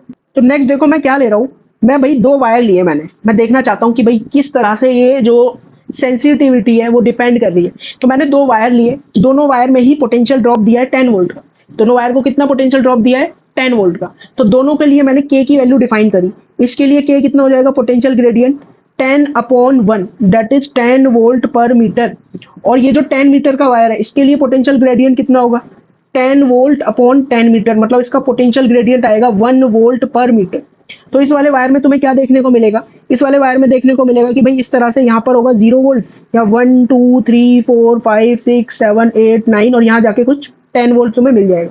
इस वाले वायर में कैसे चलेगा, यहाँ पर 0 वोल्ट, अच्छी खासी लेंथ के बाद जाके वो मिलेगा 1 वोल्ट, फिर बढ़िया सी लेंथ के बाद मतलब 1 मीटर जाने के बाद क्या मिलेगा 2 वोल्ट, फिर एक और मीटर जाने के बाद 3 वोल्ट 4 वोल्ट 5 वोल्ट, इस तरह से फिर एंड में 10 मीटर जाने के बाद हमें 10 वोल्ट का पोटेंशियल ड्रॉप देखने को मिलेगा। अब देखो मैं एक सेल लेके आया जिसका ईएमएफ था 5.6 वोल्ट, 5.6 वोल्ट था ईएमएफ। मेरा काम क्या था कि जॉकी को इस वायर के ऊपर नचाना और वो देखना कि जब ईएमएफ की वैल्यू 5.6 हो जाएगी तो हमें देखने को मिला भाई ये था 1 2 3 4 5 5 और 6 के बीच में 5.6 जब वोल्ट हो जाएगा, मतलब इस पॉइंट का पोटेंशियल जब 5.6 वोल्ट होगा तब मेरा क्या होगा बैलेंसिंग लेंथ मिल जाएगी उस टाइम पे। बट 5 और 6 के बीच में 5.6 ढूंढ पाना इस केस में वो अपने लिए मुश्किल है। लेकिन भाई इस वाले के वायर में देखें तो यहाँ होगा 5 वोल्ट और फिर होगा 6 वोल्ट और इसके बीच में कितनी लेंथ है, ये 1 मीटर की लेंथ है। 1 मीटर की लेंथ में हम धीरे धीरे जॉकी को स्लाइड करेंगे तो 5 से 6 वोल्ट 1 मीटर की लेंथ में ढूंढ पाना कोई बड़ी बात नहीं है, 1 मीटर बहुत बड़ा वायर होता है भाई। तो यहाँ पर 5 वोल्ट और 6 वोल्ट के बीच में 5.6 को ढूंढ पाना बहुत ही इजी होगा क्योंकि ये वायर कितना है भाई 1 मीटर का है। यहाँ पर जो 5 से 6 के बीच में जो वायर था उसकी लेंथ कितनी थी, उसकी लेंथ थी 10 सेंटीमीटर। 10 सेंटीमीटर में जॉकी को स्लाइड करके 5.6 ढूंढना is very difficult task. While 1 metre की लेंथ में 5 से 6 के बीच में 5.6 वोल्ट का पोटेंशियल ढूंढना इज वेरी इजी टास्क। तो कौन सा वाला पोटेंशियोमीटर अपना बढ़िया होगा भाई, हम बोलेंगे कि ये जो 10 मीटर वायर जिसमें यूज किया है ना ये वाला पोटेंशियोमीटर क्या है अपना बढ़िया पोटेंशियोमीटर है, या हम बोलेंगे कि ये जो अपना सेकंड वाला पोटेंशियोमीटर है it is more sensitive, while ये जो फर्स्ट वाला जो पोटेंशियोमीटर है it is less sensitive, less sensitive था है ना। बट इसके लिए के की वैल्यू कैसी थी, इसका जो के था उसकी वैल्यू थी लार्ज, के की वैल्यू लार्ज तो लेस सेंसिटिव पोटेंशियोमीटर। अगर के की वैल्यू है तुम्हारी स्मॉल तो मोर सेंसिटिव पोटेंशियोमीटर तुम्हारा होगा। ठीक है भाई, नेक्स्ट देखो अब सीधा प्रॉब्लम्स हम करते हैं। जैसे यहाँ पर हमें सेल दे रखा है ना, और बोला हुआ है कि इसका ईएमएफ क्या होगा ये पूछा हुआ है ना। यहाँ पर ये सेल दे रखा है, इसमें बोला हुआ है बैलेंसिंग लेंथ तुम्हें 5.2 मीटर पे मिली है, 10 मीटर का वायर था और इधर 50 वोल्ट पोटेंशियल था। ठीक है, तो देखो भाई क्या होगा, यहाँ पर सबसे पहले पोटेंशियल डिफाइन करो। मैंने इसको बोला 0 वोल्ट, तो ये पॉइंट भी क्या हो जाएगा 0 वोल्ट पे, ये पॉइंट कितने वोल्ट पे हो जाएगा 50 वोल्ट पे, ये वाला पॉइंट कितने वोल्ट पे हो जाएगा 50 वोल्ट पे, ये वाला पॉइंट भी क्या हो जाएगा 50 वोल्ट पे। सी जब हमें बैलेंसिंग लेंथ मिलेगी मतलब गैल्वेनोमीटर के थ्रू कोई करंट नहीं जा रहा, मतलब नीचे वाले सर्किट में कोई भी करंट फ्लो नहीं हो रहा, तो हम क्या बोलेंगे कि इस पॉइंट का पोटेंशियल क्या होगा, इस पॉइंट का पोटेंशियल मतलब रेजिस्टेंस में तो कोई पोटेंशियल ड्रॉप आएगा ही नहीं अगर करंट नहीं है तो। इस पॉइंट का पोटेंशियल हम बोलेंगे कि बैटरी का हायर टर्मिनल है कितने 50 वोल्ट पे, तो V higher minus V lower this should be equals to EMF। V higher 50 पर है, V लोअर हमें देखना है, तो V लोअर कितना हो जाएगा 50 माइनस E, मतलब इस पॉइंट पे जो पोटेंशियल मिलेगा वो कितना मिलेगा 50 माइनस E। तो इस पॉइंट पे भी पोटेंशियल कितना मिलेगा 50 माइनस E। ओके, तो मैं यहां से यहां तक का ये जो वायर है इसमें पोटेंशियल ग्रेडियंट पहले निकाल लेता हूँ, पूरे वायर का potential gradient. Potential gradient wire का आएगा potential drop in the wire जो कि 50 वोल्ट है, कितनी लेंथ में 10 मीटर में, मतलब ये कितना आ रहा है 5 वोल्ट पर मीटर। ठीक है, अच्छा अगर ईएमएफ हमें फाइंड करना है तो ये होगा के इंटू बैलेंसिंग लेंथ। ईएमएफ हमें फाइंड करना है, के की वैल्यू कितनी है 5 वोल्ट और ये बैलेंसिंग लेंथ कितनी है अपने पास, भाई बैलेंसिंग लेंथ है अपने पास 5.2, तो ये कितनी आ गई 26 वोल्ट। तो तुम बोलोगे सर ये क्यों किया था काम 50 माइनस ई 50 क्यों लिखा, ये इसीलिए लिखा क्योंकि भाई ये जो लेंथ है जो मैंने मार्क करी है इस लेंथ में पोटेंशियल डिफरेंस देखो कितना होगा 50 माइनस ई माइनस ऑफ 50 या फिर 50 माइनस 50 माइनस ई, 50 माइनस 50 माइनस ई, तो ये ओवरऑल किसके बराबर आ जाएगा, ये ईएमएफ के बराबर आ जाएगा। तो हमें यहाँ से कंफर्म हो गया कि इस वायर में जो भी पोटेंशियल ड्रॉप होगा वही हमारा ईएमएफ के बराबर है। तो मैंने लिखा इस वाले वायर में पोटेंशियल ड्रॉप कितना आएगा K into L that is 5 into 5.2 and this should be equals to 26 और यही 26 अपना क्या है ईएमएफ है। बात समझ में आ गई भाई, आगे बढ़ते हैं। नेक्स्ट क्वेश्चन देखो भाई, इसे में हमें x निकालना है नल डिफ्लेक्शन के लिए, है ना। तो सबसे पहले तो वीडियो को पॉज करो, एक बार खुद से ट्राई करो। ओके, वीडियो को पॉज करके खुद से ट्राई करो। I am assuming that you have solve this problem. अब जो भी तुमने सॉल्व किया है उस पर काटा लगा दो। क्यों? क्योंकि भाई ये तो हमें कभी भी ईएमएफ निकाल के दे ही नहीं सकता। क्यों? क्योंकि बैटरी का जो नेगेटिव है वो हमारे जो सेल है उसके पॉजिटिव से कनेक्टेड है, मतलब कभी भी अपने को बैलेंसिंग लेंथ नहीं मिल पाएगी। यही तो पहली प्रिकॉशन थी। यूज करने के लिए बैटरी का ये नेगेटिव और ये वाला होना चाहिए था पॉजिटिव। तो इसीलिए क्योंकि कनेक्शन ही गलत है तो कभी भी अपने को बैलेंसिंग लेंथ नहीं मिलने वाली। और क्यों नहीं मिलेगी वो भी देख लो कि मान लो इसको मैं जीरो बोल रहा हूँ, ये भी जीरो होगा, ये भी जीरो होगा, ये वाला एंड होगा -4 पे, नीचे वाले सर्किट में कोई करंट नहीं है तो ये वाला एंड भी होगा -4 पे, इधर पोटेंशियल होगा -4, इस वाले पॉइंट पे पोटेंशियल 10, इधर भी होगा 10, है ना। सेल के अकॉर्डिंग इस पॉइंट पे पोटेंशियल होना चाहिए -4, लेकिन ये वायर बोल रहा है कि मुझ में भाई पोटेंशियल बढ़ता जाएगा 0 से लेकर 10, कभी भी वायर पे पोटेंशियल तुम्हें -4 मिलेगा ही नहीं, मतलब कभी भी नल पॉइंट तुम्हें देखने को नहीं मिलेगा। तो वही चीज मैंने यहाँ पे लिख दी है, नॉट पॉसिबल एक्स को फाइंड कर पाना, क्योंकि यहाँ पर कोई भी नल डिफ्लेक्शन नहीं है। नेक्स्ट सर्किट देखो भाई, ये बढ़िया सवाल है अपने पास। इसमें बोला है वायर का रेजिस्टेंस है 10 ओम। ठीक है भाई, वायर का रेजिस्टेंस कितना दे रखा है? ये जो वायर है इसका रेजिस्टेंस दे रखा है, resistance of wire is 10 ohm. और इसमें बोला हुआ है find X for null deflection. Null deflection के लिए हमें एक्स की वैल्यू फाइंड करनी है। पहले कनेक्शन चेक कर लेते हैं। हाँ भाई, ड्राइविंग सेल का जो नेगेटिव है वो बैटरी के नेगेटिव से कनेक्टेड है, इट मींस कनेक्शन तो एकदम सही है। अब एक्स फाइंड करते हैं, तो उसके लिए पहले हमें चाहिए कि इस वायर में पोटेंशियल ग्रेडियंट कितना होगा। तो पहले तो ये देखो कि वायर में करंट कितना जा रहा है या वायर में पोटेंशियल ड्रॉप कितना है। तो ऊपर वाले सर्किट में अगर मैं करंट की बात करूं, ऊपर वाले सर्किट में कुछ इस तरह से कैपिटल आई करंट फ्लो होगा। तो अपर सर्किट में अगर हम देखें, क्या देखने वाले हैं हम देखने वाले हैं current in upper circuit. Upper circuit में करंट की वैल्यू क्या हो जाएगी? करंट की वैल्यू हो जाएगी total EMF divided by total resistance. एक तो ये 2 ओम का रेजिस्टेंस लगा हुआ है और एक वायर का रेजिस्टेंस है दैट इज 10, तो ओवरऑल कितना आ जाएगा? 4 एम्पियर। तो वायर में पोटेंशियल ड्रॉप कितना आएगा? वायर में पोटेंशियल ड्रॉप आएगा current in the wire multiplied with resistance of the wire. तो ये कितना हो जाएगा? ये हो जाएगा 4 × 10, तो आ गया अपने पास 40 वोल्ट। अगर मैं पोटेंशियल ग्रेडियंट डिफाइन करूं, ये होता है potential drop in wire divided by length of wire. Potential drop in wire अपने पास मिल रहा है 40, लेंथ ऑफ वायर है 10, तो पोटेंशियल ग्रेडियंट मिल गया 4 वोल्ट पर मीटर। अब मैं क्या बोलूंगा? ईएमएफ की वैल्यू होगी K × L के बराबर। ईएमएफ कितना है? 9, K की वैल्यू है 4, बैलेंसिंग लेंथ कितनी हो जाएगी? L। तो L की वैल्यू मिल रही है 9/4, तो L की वैल्यू हमें यहाँ से मिल गई 2.25 मीटर, और वी कैन से 225 सेंटीमीटर। यही L क्या है अपना? यही L तो अपने पास X है, तो X की वैल्यू कितनी आ गई भाई? 2.25 मीटर। हो गया प्रॉब्लम सॉल्व। तो नेक्स्ट क्वेश्चन देखो भाई, ये वैसा ही है जैसा कि अपन ऊपर सॉल्व कर चुके हैं। तो एक बार तुम वीडियो पॉज करके खुद से भी सॉल्व कर सकते हो। तो इसे सॉल्व करने के लिए हमें क्या करना है भाई? इसमें भी सेम चीज पूछी हुई है, हमें एक्स की वैल्यू बतानी है फॉर बैलेंसिंग लेंथ, है ना। जब सर्किट अपना बैलेंस है, जब ये जो पोटेंशियोमीटर है ईएमएफ मेजर कर रहा है उस टाइम पे, तो हम क्या करेंगे? सबसे पहले हम फाइंड करेंगे कि अपर सर्किट में कितना करंट फ्लो हो रहा है। अपर सर्किट में करंट फ्लो होगा 40 डिवाइडेड बाय ये जो 6 ओम का रेजिस्टेंस है और वायर का जो रेजिस्टेंस है। 6 ओम तो है ही 6 ओम, और वायर का रेजिस्टेंस कितना है? 4। तो ऊपर वाले सर्किट में करंट निकल के आया 4 एम्पियर। मतलब जो पोटेंशियल ड्रॉप आएगा वायर में वो कितना हो जाएगा? Current into resistance of wire, that is 4 × 4, कितना निकल के आया? 16 वोल्ट। अब मैं पोटेंशियल ग्रेडियंट डिफाइन करूंगा। पोटेंशियल ग्रेडियंट होगा potential drop in wire divided by length of the wire. तो पोटेंशियल ग्रेडियंट है अपना 16/10, दैट इज 1.6 वोल्ट पर मीटर। तो यहां से अब हम क्या लिखेंगे? हम ईएमएफ को लिखेंगे सीधा K × balancing length which is X। तो ईएमएफ है अपना कितना? 24। K की वैल्यू कितनी हो जाएगी भाई? K की वैल्यू अब मेरे पास 1.6 × X। तो यहां से देखो X की वैल्यू कितनी आ गई अपने पास? X की वैल्यू इधर से अपने पास निकल के आ रही है, ये वैल्यू आएगी तुम्हारे पास 15 मीटर। 15 मीटर, क्या X की वैल्यू 15 मीटर पॉसिबल है? भाई 15 मीटर तो पॉसिबल ही नहीं है। 15 मीटर कहां से पॉसिबल है? वायर ही अपना 10 मीटर का है, ठीक है। तो यहाँ भी ये x की वैल्यू 15 मीटर पॉसिबल नहीं है। अगर वायर 15 मीटर का होता तो हो सकता है कि हमें बैलेंसिंग लेंथ मिल भी जाती। ओके, तो here x is equals to 15 is not possible.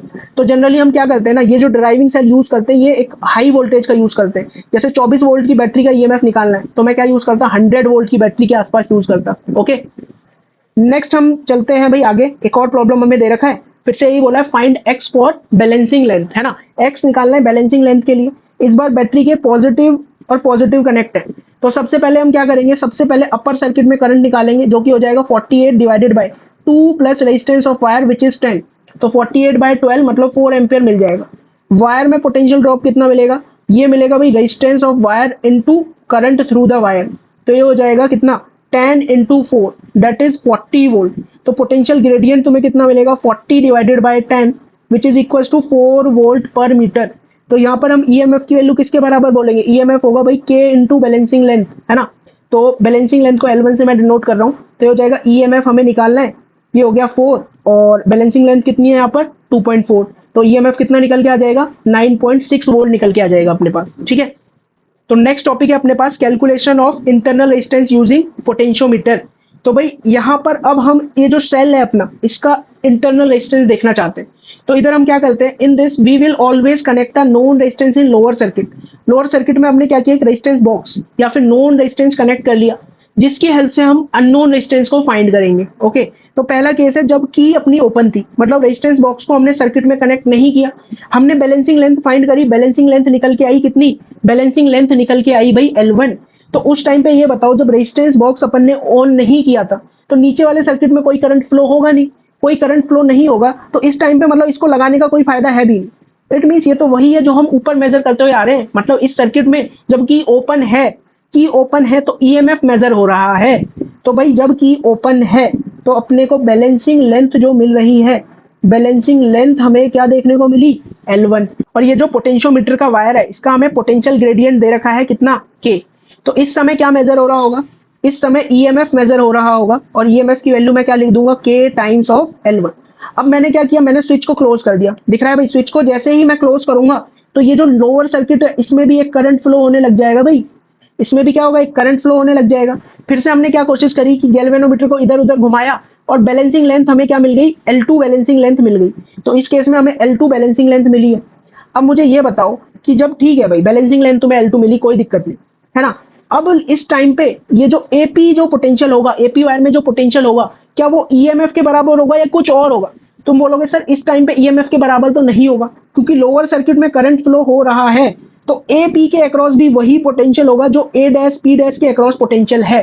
क्या बोला मैंने कि अगर गैल्वेनोमीटर नल डिफ्लेक्शन शो कर रहा है तो मतलब P पर भी वही पोटेंशियल होगा जो P डैश पर है, A और A डैश तो ठीक सेम ही है।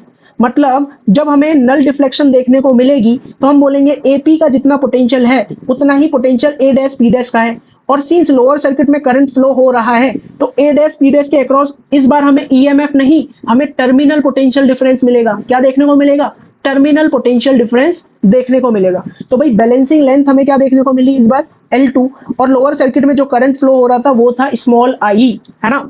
इस केस में क्या मेजर होगा, तो देखो भाई वही बात मैंने लिखी है that this time potential difference across A dash P dash और AP is terminal potential difference, है ना। तो हम क्या बोलेंगे, हम बोलेंगे भाई कि वोल्टेज अक्रॉस AB या voltage drop across AP this is equals to potential drop और voltage drop across A dash P dash. अगर अपना जो गैल्वेनोमीटर है वो नल डिफ्लेक्शन दे रहा है तो ये बात ट्रू होगी, है ना। तो AP के अक्रॉस हमें पोटेंशियल डिफरेंस क्या देखने को मिलेगा, वो देखने को मिलेगा K इंटू L2, और A डैश P डैश के अक्रॉस क्या देखने को मिलेगा, terminal potential difference that is E minus IR, है ना। तो यहां से देखो वैल्यू लिखो, ये हो जाएगा K into L2 is equals to, ये हो जाएगा E minus ER upon R plus R। ये कैसे लिख दिया भाई, I की वैल्यू लोअर सर्किट में क्या हो जाएगा, लोअर सर्किट में जो करंट है वो होगा E divided by R plus R। अब इसको क्या करो, इसको उठा के इधर पुट कर दो तो तुम्हें ये देखने को मिलेगा। बात समझ में आ रही है। तो इस एक्सप्रेशन को हम सॉल्व करेंगे एलसीएम वगैरह लेके, तो ये हमें देखने को मिलेगा KL2 is equal to E times of capital R upon capital R plus small r। और भाई ऊपर से हम देख चुके हैं कि EMF की वैल्यू किसके बराबर थी, KL1 के बराबर थी, तो इसको भी यहाँ पे पुट कर देंगे तो हो जाएगा KL2 is equal to KL1 into R upon capital R plus small r। तो K से K तुम्हारा कैंसिल हो जाएगा, तो यहाँ से क्या देखने को मिलेगा RL2 plus small r L2 is equal to L1 into capital R। तो ओवरऑल ये क्या हो जाएगा अपने पास, ये हो जाएगा भाई small r L2 is equal to L1 minus L2 into capital R। तो इंटरनल रेजिस्टेंस की वैल्यू क्या देखने को मिली, इंटरनल रेजिस्टेंस की वैल्यू हमें देखने को मिली L1 माइनस L2 अपॉन में L2 into capital R। L1 वो बैलेंसिंग लेंथ थी जब EMF मेजर हो रहा था या रेजिस्टेंस बॉक्स कनेक्ट नहीं किया था, L2 वो बैलेंसिंग लेंथ थी जब हमने रेजिस्टेंस बॉक्स कनेक्ट कर दिया था, या की वैल्यू की को हमने क्या किया था, ऑन कर दिया था। बात समझ में आ रही है? तो यहाँ से हमें देखने को मिला था कि ये जो L1 की वैल्यू है वो जनरली बड़ी होगी किससे, L2 की वैल्यू से। और तुम्हारे हेल्प के लिए मैंने L1 और L2 भी लिख दिया है कि जब सिर्फ ईएमएफ मेजर हो रहा है तो वो लेंथ है L1, और जब टर्मिनल पोटेंशियल डिफरेंस मेजर हो रहा है तो वो लेंथ क्या है, L2 है। अब देखो भाई, ये क्वेश्चन जेईई मेन 2018 में पूछा गया, और ये क्या है, सिंपल बेस्ड है इंटरनल रेजिस्टेंस फाइंड करने के ऊपर। क्या दे रखा है, बोल रखा है in a potentiometer experiment it is found that no current passing through the galvanometer when terminal of cell are connected across 52 centimetre of the potentiometer wire. बोला अब इस वायर को हमने शंट कर दिया एक रेजिस्टेंस 5 ओम के साथ, मतलब हमने रेजिस्टेंस बॉक्स कनेक्ट कर दिया, या बोले तो की वैल्यू ऑन कर दी है। तो मतलब यहाँ पर हमें L1 जो गिवन है वो दे रखा है 52 सेंटीमीटर, और L2 की वैल्यू दे रखी है 40 सेंटीमीटर। बोल रखा है जो रेजिस्टेंस इंट्रोड्यूस किया दैट इज रेजिस्टेंस बॉक्स का जो रेजिस्टेंस है दैट इज 5 ओम। ओके, तो यहाँ से हमें क्या देखने को मिलेगा, यहाँ से हमें देखने को मिलेगा कि स्मॉल r की वैल्यू मैं लिखूंगा L1 माइनस L2 अपॉन में L2 इंटू कैपिटल R। तो ये क्या हो जाएगा, ये हो जाएगा भाई 52 माइनस 40 अपॉन 40 इंटू 5। तो ये ओवरऑल तुम्हारे पास कितना आ जाएगा, ये आ जाएगा 1 ओम। तो आंसर हो गया इसका क्या, 1 ओम। हो गया भाई जेईई मेन 2018 का क्वेश्चन सॉल्व। नेक्स्ट प्रॉब्लम देखो भाई, और ये आज की क्लास का हमारा लास्ट प्रॉब्लम है। यहाँ पे हमें क्या दे रखा है कि दो बैटरीज दे रखी है, बोला हुआ है एक्स फाइंड करो फॉर नल डिफ्लेक्शन। तो पहले तो तुम एक काम करो, पहले वायर में जो पोटेंशियोमीटर का वायर है उसमें देखो कितना पोटेंशियल ग्रेडियंट होगा। उसके लिए हमें यह देखना पड़ेगा कि ऊपर वाले सर्किट में कितना करंट फ्लो हो रहा है। ऊपर वाले सर्किट में जो करंट फ्लो होगा that is 48 divided by 2 plus resistance का, वायर का रेजिस्टेंस दैट इज कितना हो जाएगा, 4 एम्पियर। मतलब पोटेंशियल ड्रॉप जो वायर में निकल के आएगा वो क्या निकल के आएगा भाई, current into resistance of wire. तो ये हो जाएगा 4 इंटू 10 दैट इज कितना, 40 वोल्ट। अब तुम के की वैल्यू क्या लिखोगे, के की वैल्यू लिखोगे potential drop in wire divided by length of wire. तो ये कितना निकल के आएगा तुम्हारे पास, 40 अपॉन 10 दैट इज 4 वोल्ट पर मीटर। अब मेरे को एक बात बताओ भाई, अब क्या होगा, इट्स लाइक कि दो बैटरीज है अपने पास, इनको क्यों ना एक बैटरी में कन्वर्ट कर लिया जाए, क्यों ना इनका ई इक्विवेलेंट निकाल लिया जाए, है ना। ई इक्विवेलेंट निकालना है इनका, तो इनका ई इक्विवेलेंट क्या आएगा, ये देखो भाई, ई इक्विवेलेंट आएगा E1 by R1 that is 10 upon 2 plus E2 by R2 that is 5 upon 3 upon 1 by R1 plus 1 by R2। तो ये ओवरऑल तुम्हारे पास देखो क्या हो जाएगा, 5 प्लस, या फिर पूरा ही मैं एलसीएम ले लेता हूँ, तो ये हो जाएगा 30 प्लस 10 40 अपॉन 6 अपॉन, ये हो जाएगा 3 प्लस 2 5 अपॉन 6। तो ओवरऑल ये तुम्हें क्या देखने को मिल रहा है, 8 वोल्ट। इट्स लाइक यहाँ पर एक ही बैटरी लगा लूं मैं, एक ही बैटरी लगा लूं दोनों की जगह, कितने वोल्ट की, 8 वोल्ट की। तो उस बैटरी का ईएमएफ मेजर हो रहा होगा भाई, इन दोनों बैटरी को यहाँ से भगा दो, एक ही बैटरी लगा दो, और इस टाइम पे क्या हो रहा होगा, ये जो ई इक्विवेलेंट वाली बैटरी है इसका ईएमएफ मेजर हो रहा होगा, है ना। तो मैं क्या लिखूंगा, मैं लिखूंगा भाई कि इस टाइम पे ई इक्विवेलेंट मेजर हो रहा है, तो ये होगा के टाइम्स ऑफ जो भी अपनी बैलेंसिंग लेंथ है दैट इज एक्स। इसकी वैल्यू कितनी है, 8, है ना, और के की वैल्यू कितनी थी अपने पास, 4 इंटू एक्स। तो एक्स की वैल्यू कितनी आ गई अपने पास, 2 मीटर। हो गया प्रॉब्लम सॉल्व। बात समझ में आई? आई होप पोटेंशियोमीटर भी तुम्हें अच्छी तरह से आ गया होगा। अगर पोटेंशियोमीटर तुम्हें समझ नहीं भी आया है तो भी कोई भी घबराने वाली बात नहीं है। ये जेई एडवांस में भी रेयरली पूछा जाता है, और जेई मेंस में तो आजकल नहीं पूछा जा रहा है। आजकल नहीं पूछा जा रहा है इन द सेंस 2022 से पोटेंशियोमीटर का कोई भी क्वेश्चन अभी तक नहीं आया है 2025 तक। होपफुली आगे भी नहीं आएगा, लेकिन हाँ, मीटर ब्रिज को एकदम स्ट्रॉन्ग बना लेना। मीटर ब्रिज से हर बार ही क्वेश्चन पूछा जाता है जेई मेन के अंदर, और जेई एडवांस में भी कभी कभी पूछ लिया जाता है। इसीलिए पोटेंशियोमीटर अगर समझ नहीं आया है या कम समझ में आया है तो घबराने की कोई दिक्कत नहीं, तुम इसको स्किप भी कर सकते हो, कोई भी दिक्कत नहीं आने वाली। रेयरेस्ट चांस है कि तुमसे पोटेंशियोमीटर पूछा जाएगा। आई होप लेक्चर में तुम्हें मजा आया होगा, है ना। तो क्या करो, इस चैनल को सब्सक्राइब करो, अपने फ्रेंड्स के साथ इन वीडियोस को शेयर करो, एंड नेक्स्ट हम शुरू करेंगे कैपेसिटर्स। करंट इलेक्ट्रिसिटी अपना खत्म हो चुका है। Thank you for watching this lecture and bye bye.